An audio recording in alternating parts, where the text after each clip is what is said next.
politically for much more ambitious solutions than even in 2009, when I walked into the White House.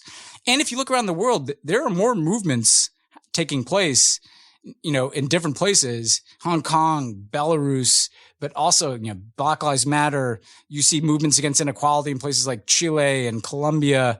All over the world, there's kind of this building sense of, wait a second, this is not what we want, especially from young people. Now, thus far, those movements haven't succeeded, but that's how movements go. They have to build and build and build until it's like a flood that breaks through. And so I do think the hope I find is that people are aware of this. I don't think my book, maybe, Dan, the funny thing about your question before is, I know all the predictable critics who will tell me this is crazy. What are you talking about?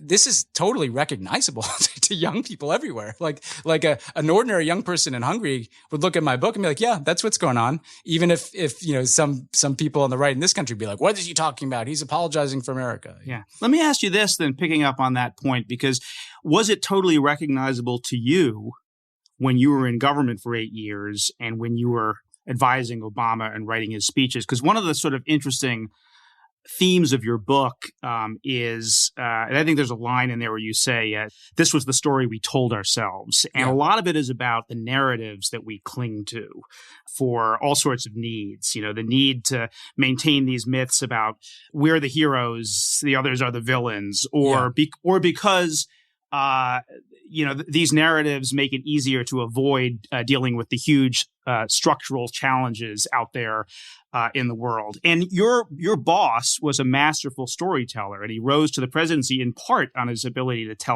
tell stories. And your role was to help him tell that story. Help him tell that story, to weave a lot of those narrative threads into his speeches. So how did you? At what point did you begin to realize that maybe some of these narratives were problematic? And did you ever start to feel uncomfortable about it? Recognizing that Obama also did challenge the narratives in ways that a lot of other previous presidents didn't. But still, he bought into them. I think that, so there are two things I'd say. One is that I started to kind of really sense this in the second Obama term. Because I think we came in and the house was on fire at the financial crisis. We're in these wars. And there was a belief like, okay, we'll get the economy moving again, kind of stabilize things and things will start moving and, the needle will start moving in a positive direction. And I think that I'm looking around in 2014 and the Republican Party in the United States had gone completely insane by then. I mean, pre-Trump, Trump was the front runner from the time he got on the escalator because that's the direction the party had been going in since the Tea Party.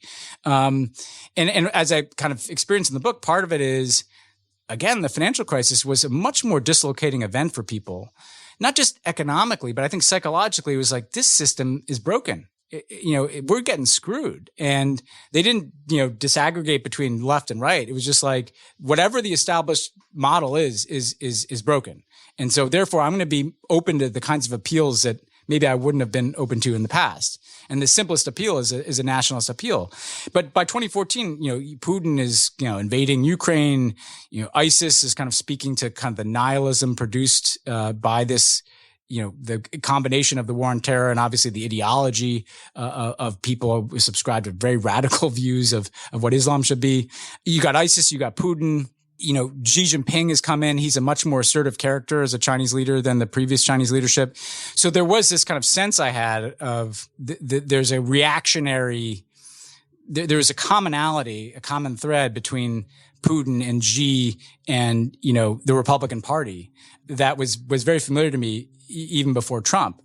I think the thing that I had to wrestle with, and I do in this book, and I don't know if maybe it's just my generation, Dan. I'm curious if you guys feel the same way, but because I kind of came of age at the end of the Cold War, like my political consciousness was kind of late 80s, and then into the 90s. The kind of inevitability of history moving in a positive direction, was baked into my Americanness, that there's progress is inevitable. Like, and even if there are bumps in the road, like the Iraq War, the financial crisis, like it's going to sort itself out and move forward. And, by 2016, it was like, wait a second, it's not inevitable.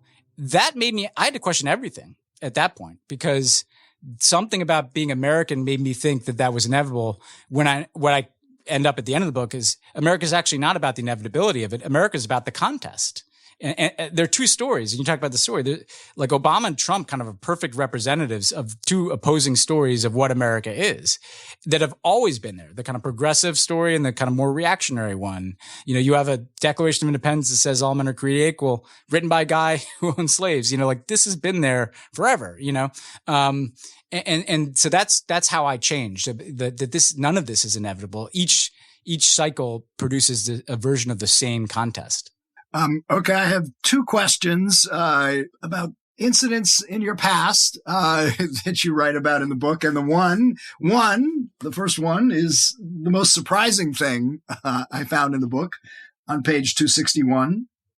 In the summer of 1997, after my freshman year in college, I worked on the re-election campaign of Rudy Giuliani.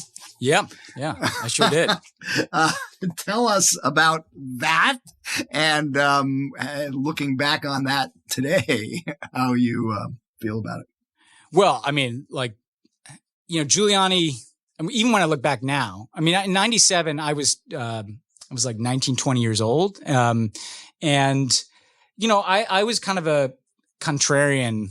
You know, so having grown up in a very liberal environment, going to school on the Upper West Side of Manhattan, I wasn't like a conservative Republican or anything, but I was, you know, I kind of had my rebellion was to go work for Rudy Giuliani in a way. You like to argue.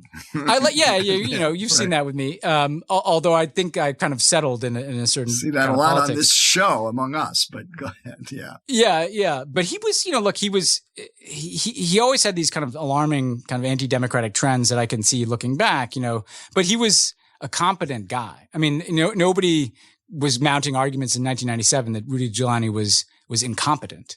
But so today, several screws have popped loose. I mean, but you could see the point of origin of some of this stuff even back then. You know, there's a kind of cult of personality that he believed in himself. There's this kind of focus on law and order could bleed into, you know, pretty uncomfortable and anti-democratic things. And I describe working on that campaign and beginning to question as I'm going around New York, you know, because I was a tracker, right? I was like the guy who goes and follows the Democrats to see what they're saying. You were trying to get Oppo on the Democratic candidate. Ruth Messenger, right? With Ruth, I own it. But I'd go out to these neighborhoods, and what's funny is that I'd signed on to Giuliani, like, oh, he cleaned up the city. And I'd go out to these neighborhoods where Ruth Messenger was, and I was increasingly beginning to think, like, wait a second, this doesn't seem to be working for these people, you know? And actually, so that was kind of a beginning of some of my political evolution, ironically, was during that campaign. Now, I didn't complete that progression. That was just planted some seeds. It took a couple of years to blossom. But yeah, I mean, it's funny that there are not many of us who could say that they've worked for Rudy Giuliani and Barack Obama. Right. Okay. And the other part of your biography, which you mentioned in the book, which I had totally forgotten, is you worked on the 9/11 Commission. You were a staff member. Now, right now, you know, Congress, the Senate is wrestling whether we're going to get a January 6th commission. And the question is, the 9/11 Commission, you know, is largely viewed as a successful operation in, you know, putting out all the facts about the attacks on the World Trade Center and the Pentagon. Can that be replicated in today's environment for a January 6th commission? No. And you know, I worked directly for Lee Hamilton, who was the co-chair of that commission with Tom Kaine. And I was kind of a liaison for Lee with the other commissioners and with the commission staff and with Capitol Hill. Tom Kaine was the chairman of that commission, Republican governor of New Jersey. Like, there's no Tom Kaines. Like, they don't exist. Like, who are the Republicans that we think are going to earn? Are there 5 Republicans who are going to earnestly? You don't think Trey Gowdy could fill that role? Yeah, I mean, I don't know how many. You know, like there's a madness, guys. Like and this is why, you know, I'm writing books, and it's harder for me to kind of go back into politics. There's kind of an insanity to not accepting the evidence of the last decade. Like, this is who the Republican Party has been since the Tea Party. Like that to me, that was the kind of, I mean, it was already building, and I know people have pointed back to Gingrich, or you can point back to Reagan, and that's all true. But like this kind of particularly virulent brand, people that don't even value truth. I mean, I moved down to DC, in 2002, there were people in Congress like Richard Lugar and, people who I didn't agree with about the size of government and taxation, but they were like highly honorable people. Tragically, like, where are they? They're none of, I mean, how much evidence do you need? Look, we only have two parties in this country. And if you write off one of them as people who, can't be talked to, who can't become party to our, governing experience, what does that leave us? I mean, how do we have a governable country when, people like you are saying, I can't even talk to these people? Mike, I didn't want to end up here. Like, I worked for Rudy Giuliani in 1997. The speeches I worked for Lee Hamilton, who was about as centrist a Democrat as you get. I wrote speeches for Barack Obama that were all about, we need to work together in red states and blue states. I have to be moved by the evidence in front of me. And the evidence in front of me suggests that this is not a small d Democratic Party. The Republican Party is an illiberal party. It's an extremist. It's a far right extremist movement. If I was diagnosing, if I was putting the Republican Party and dropping it into Europe, it would be on the far right end of the spectrum. Orban's like the closest analogy, which is why I look at it in the book. What that means is you have to beat them. I mean, that sounds highly partisan, but like, this is like an existential issue. But in a 50-50 country, which is basically what we are, we have a 50-50 Congress right now, a 50-50 Senate. If the only solution is just to, smash the other guy, I mean, you're probably not going to prevail for very long because you're only half. Yeah, but the other guy's agenda is to completely wire America while they can to entrench minority rule in this country. And it's not smashing. I mean, they're the ones trying to smash things. I think like the only Republican who's won the popular vote, in the 21st century was George W. Bush once in 2004. The majority, this is not a 50-50 country. It's kind of a 55-45 country in which so many of the rules have been rigged to favor the 45 that that's creating the tension. And so that's why I think, these efforts around what's in HR 1 of reforming our democracy is worth more and more important than any other possible policy you could possibly propose. Because if you don't get that right, it doesn't matter. Look, I know what it's like to pass a bunch of stuff that then the next person comes in and dismantles. I mean, Joe Biden could do a lot of good, but if he loses the House in 2022 and all these voting laws are rigged and a Republican wins in 2024, we're going to be right back in the soup, and it's going to be worse than the first time around.